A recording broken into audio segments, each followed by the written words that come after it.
We got some bad news for Donald Trump's favorite restaurant, favorite business, perhaps even more than his own, and that is McDonald's, okay? Not even his big orders, the double filet-o fish, the Diet Coke, not even his McDonald's parties for basketball teams can apparently save them because they're hurting economically, okay?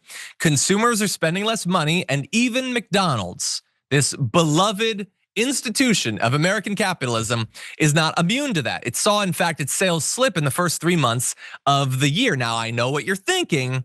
Didn't the economy in general do bad? And yes, and I know what you're wondering. Is that Trump's fault? And also, yes, but McDonald's is supposed to be able to weather this sort of thing. I mean, their food is relatively inexpensive compared to other restaurants. People have grown up, indoctrinated into the cult of that clown with their Happy Meal toys and the golden arches everywhere and the pound or two of salt that they put in every order of fries. And so you're supposed to develop that affection for it. And at this point, I just want to be very clear. I am more into McDonald's than probably anyone else. So I'm not putting this onto other people. I love a McChicken, but they are actually hurting. And so the financial results point to particularly economically jittery customers. Their revenue fell 3%. Now, they still made $6 billion in the quarter, so that's not bad. But their net income also declined 3%.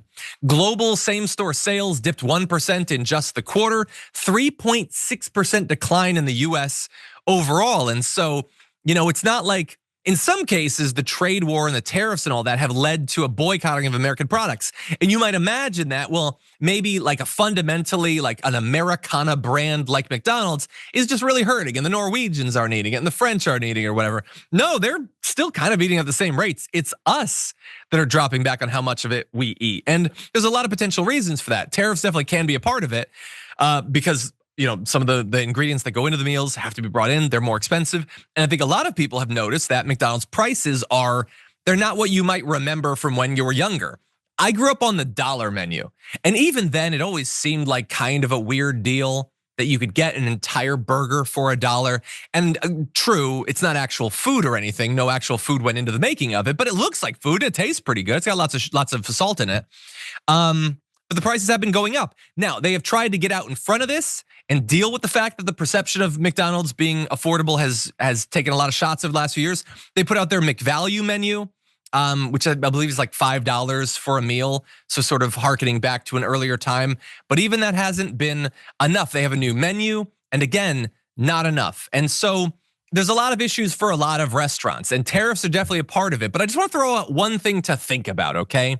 So I haven't seen as much national conversation about Ozempic or all of those other Wegovy. You've seen the ads all over. Manjaro's all over. Man, you can't go on Reddit for 5 seconds without seeing a Manjaro ad. But anyway, when that stuff was getting more popular, people talked about, well, that might start to hit the restaurants. And maybe in particular, something like fast food, which is supposed to be kind of like an impulse buy. Like you're driving around, you're like, I'll get a burger or something. But like, if more and more people are on these drugs and the numbers show that they are, maybe we inevitably will see a little bit of hit to these places. And I haven't for some reason seen that discussed in this economic news for McDonald's, but it's just something to think about. Long term for some of these restaurants, you might see a hit to that, but we'll see together.